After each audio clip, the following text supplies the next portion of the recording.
Hello, friends. A very good morning to all of you. I think you all are fine today, and this is Mr. Tibu Sultan. I am also fine by the grace of Almighty Allah. So, today I will discuss about an important and very interesting examination that is PSC clerkship.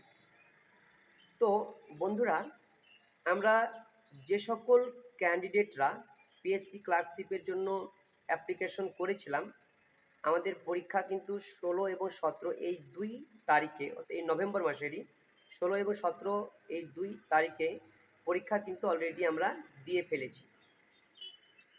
এবার গোটা online জুড়ে সবথেকে যে ব্যাপারে আলোচনা হচ্ছে সেটা হচ্ছে আমাদের কাট অফ কত যেতে পারে।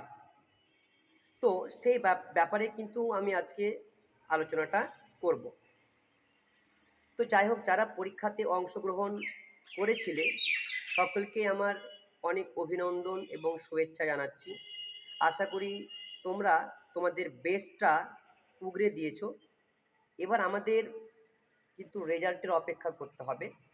তো রেজাল্ট কখন দেবে আমরা কিন্তু কেউ জানি না।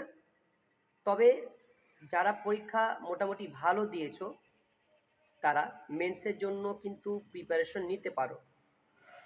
তো এখন গোটা অনলাইন জুড়ে সবথেকে যেটা আলোচ্য বিষয় সেটা হচ্ছে আমাদের কাট অফ কত যেতে পারে। তো আমাদের যে আগের পরীক্ষাটা পিএসসি কন্ডাক্ট করেছিল সেখানে আমরা অলরেডি দেখেছি যে কোশ্চেন পত্র ছিল তার স্ট্যান্ডার্ডটা কতটা ছিল বা ছিল না। তো আগের যেটা পরীক্ষা হয়েছিল সেখানে কোশ্চেন স্ট্যান্ডার্ডটা কিন্তু আমরা এবারে যে পরীক্ষাটা দিলাম তার থেকে কিন্তু অনেকটা ইজি ছিল আমার যেটা মনে হচ্ছে। তো আপনারা যারা পরীক্ষা দিয়েছেন আপনারা বুঝতেই পারছেন। তো এবারে যে আমাদের পরীক্ষাটা হলো সেখানে কিন্তু বিভিন্ন অ্যাসপিরেন্ট ক্যান্ডিডেটদের কাছ থেকে শুনতে পাচ্ছি যে কোশ্চেন কিন্তু তুলনামূলক হার্ড হয়েছে। কোশ্চেনপত্র যখন হার্ড হয়েছে মানে মনে ভাবতে হবে যে যারা পরীক্ষা দিয়েছে অর্থাৎ এই পরীক্ষাতে যারা অংশগ্রহণ করেছিল সকলের জন্য কিন্তু হার্ড। তবে ব্যতিক্রম সর্বত্র থাকে, ব্যতিক্রম সব জায়গাতে থাকে, সেটা নিয়ে কিন্তু তোমাদের ঘাবড়ানোর কোনো ব্যাপার নয়। এমন কিছু ক্যান্ডিডেট আছেন যারা হয়তো দীর্ঘদিন ধরে বিভিন্ন পরীক্ষার জন্য প্রস্তুতি নিচ্ছেন। তো তাদের পরীক্ষা কিন্তু ভালো হওয়াটা স্বাভাবিক। তবে সবার যে ভালো হবে সেটা কিন্তু ব্যাপার নয়। তো আমরা পরীক্ষা দিয়ে এসেছি, এবার মাথায় আমাদের একটাই চিন্তা যে আমাদের কাট অফ কত যেতে পারে, আমি পাস করতে পারবো কি পারবো না। সব থেকে আলোচ্য বিষয় হলো এটা। তো চলো তোমাদের আমি একটু আনুমানিক হিসাবটা বলছি যে কত নাম্বার থাকলে মোটামুটি হলে আমরা মেন্সের জন্য ডাক পেতে পারি। এটা হচ্ছে আমার প্রেডিকশন, ঠিক আছে? এটা আমি কনফার্ম নয় যে আমি যে নাম্বারটা বলবো সেটা শুনে নিয়ে হয়তো আপনারা ভাববেন আমার কম হয়ে গেল বা কারো বেশি হয়ে গেল বলে আপনি পাস করতে পারবেন না বা ফেল করে যাবেন, এটা কিন্তু আমি বলছি না, ঠিক আছে? আমি একটা প্রেডিকশন করছি, তার কমও হতে পারে বেশিও হতে পারে, সেটা সম্পূর্ণ নির্ভর করবে আমাদের যখন ফাইনাল অ্যান্সার কি আসবে, আমরা কতটা অ্যান্সার করেছি আর কতজন ক্যান্ডিডেট অংশগ্রহণ করেছে, কোশ্চেনের স্ট্যান্ডার্ড কেমন সেটার বিষয়ের উপর কিন্তু কাট অফটা নির্ভর করে, ঠিক আছে?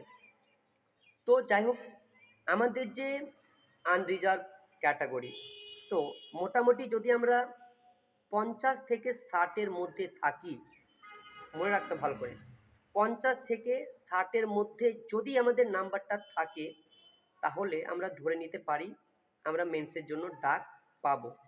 এটা হচ্ছে আনুমানিক। তো 50 থেকে 60-এর মধ্যে যাদের হচ্ছে তোমরা মেন্সের জন্য কিন্তু প্রস্তুতি নিতে পারো। যদি 50-এর কম হয়ে যায় তাহলে আমি বলছি না যে তোমরা মেন্সের জন্য ডাক পাবে না, তোমরাও পেতে পারো, কিন্তু 50 থেকে 60 থাকলে তোমরা কিন্তু মেন্সের জন্য প্রস্তুতি নাও। এটা ওবিসি ইয়ে আছে। তো ওবিসি এর ক্ষেত্রে আমরা তো সাধারণত 5 নাম্বার করে কম ধরি। তো প্রথম যেটা বললাম আমি সেটা হচ্ছে 55 থেকে 60, তো যেটা হচ্ছে আমাদের 50 থেকে 60 যেটা বললাম, তো এটা 55 থেকে 60 যদি থাকে তো তোমরা প্রস্তুতি নাও। আর যদি নাও থাকে তবুও কিন্তু প্রস্তুতি নিতে পারো। তবে পাশে কিন্তু অন্যান্য এক্সামকে লক্ষ্য করতে হবে। যেটা ওবিসি এ সেটা হচ্ছে 50 থেকে 55। যাদের নাম্বার মোটামুটি 50 থেকে 55 হচ্ছে তারা কিন্তু মেন্সের জন্য প্রস্তুতি নিতে পারো। কারণ আগেরবার ওবিসি এ কাট অফ গিয়েছিল 43, মানে এত কোশ্চেন সহজ থাকা সত্ত্বেও কিন্তু 43 গিয়েছিল। এবার তো তুলনামূলক অনেক হার্ড ছিল কোশ্চেন, তাহলে কাট অফটা তুলনামূলক কমে যাওয়ার কথা। তো জাস্ট যেহেতু দীর্ঘদিন ধরে পরীক্ষা হয়নি, অনেক ক্যান্ডিডেট আছে যারা খুব ভালোভাবে পড়াশোনা করেছে, তো তোমরা 50 থেকে 55 মধ্যে যারা থাকবে তারা মেন্সের জন্য প্রস্তুতি নাও। যদি না থাকে কিছুটা কমে, হয়তো 45 হচ্ছে, 46 হচ্ছে, 43 হচ্ছে, তোমরাও কিন্তু প্রস্তুতি নিতে পারো।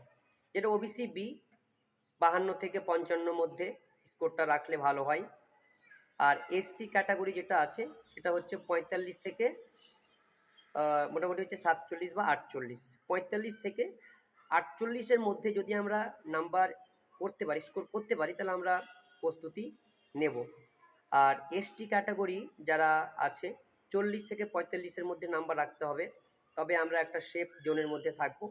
আর আমাদের পিডব্লিউডি ক্যান্ডিডেট যারা আছে 35 থেকে 40 এর মধ্যে নাম্বার পেলে কিন্তু আমরা মেন্সের জন্য প্রস্তুতি নিতে পারবো।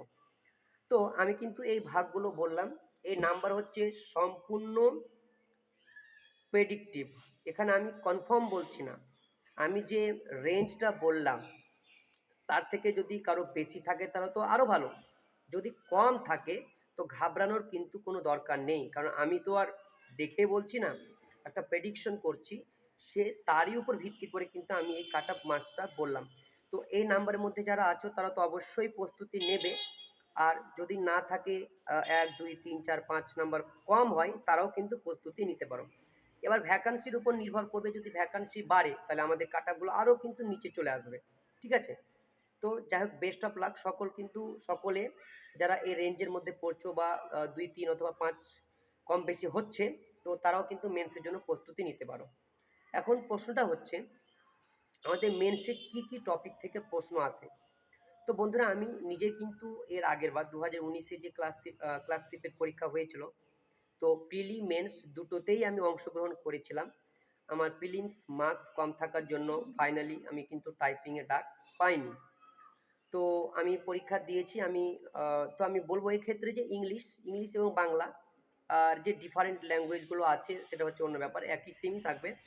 তো ইংলিশের ক্ষেত্রে আমাদের 50 নাম্বার থাকছে, আর বাংলার ক্ষেত্রে কিন্তু 50 নাম্বার থাকছে, টোটাল হচ্ছে 100 নাম্বার। তো ইংলিশে কি টপিক থাকবে, ইংলিশে কিন্তু একটা রিপোর্ট লিখতে বলবে, রিপোর্ট। তারপরে হচ্ছে আমাদের একটা সারাংশ থাকবে, প্রেসি রাইটিং যাকে আমরা বলছি। আর আরেকটা আমাদের থাকছে যে বাংলা থেকে ইংলিশ ট্রান্সলেশন। তো এই 3টা হচ্ছে টপিক ইংলিশের ক্ষেত্রে। তো সেম টপিক হচ্ছে বাংলা ক্ষেত্রে। তো বাংলাতে কি একটা হচ্ছে প্রতিবেদন থাকবে, একটা হচ্ছে সারাংশ থাকবে, আর একটা হচ্ছে ইংলিশ থেকে বাংলাতে ট্রান্সলেশন। তো এই টপিকগুলো কিন্তু আমাদেরকে খুব খুব খুব ভালোভাবে কিন্তু লেবার দিতে হবে। তো যাদের প্রিলিমসে 5-6 নাম্বার হয়তো কম হচ্ছে, তারাকে কিন্তু মেন্সটা ভালো করে দিতে হবে, তাহলে আমাদের কিন্তু কভারেজ একটা হয়ে যাবে। তো এই টপিকগুলো আমাদের রেডি করতে হবে। রিপোর্ট রাইটিং, ইংলিশের ক্ষেত্রে report writing, precis writing and Bengali to English translation. আর বাংলার ক্ষেত্রে হচ্ছে প্রতিবেদন রচনা, তারপর হচ্ছে সারাংশ, আর ইংলিশ টু বেঙ্গলি ট্রান্সলেশন। এই টপিকগুলো আমরা যে কোনো একটা বই নিয়ে প্র্যাকটিস করব, ফরম্যাট অনুযায়ী কিন্তু আমরা প্র্যাকটিস করব। তো বন্ধুরা, এই মতো তোমরা কিন্তু চলবে।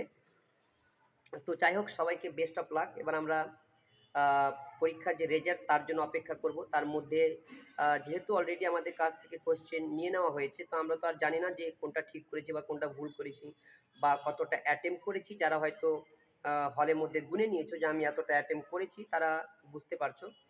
তো কিছুদিন পর কিন্তু হয়তো আমাদের অ্যান্সার কি এবং আমাদের যে ওএমআর শিট আছে সেটা আপলোড হয়ে যাবে। তো তারই অপেক্ষা কিন্তু আমাদেরকে করতে হবে। তো যখন আমরা ফাইনাল অ্যান্সার কি পেয়ে যাব এবং নিজেদের ওএমআর শিট পেয়ে যাব, তো আমরা কিন্তু বুঝে যাব যে কত নাম্বার পেয়েছি অথবা পাইনি। তো কেউ কিন্তু দুশ্চিন্তায় পড়বে না, কেউ ঘাবড়াবে না।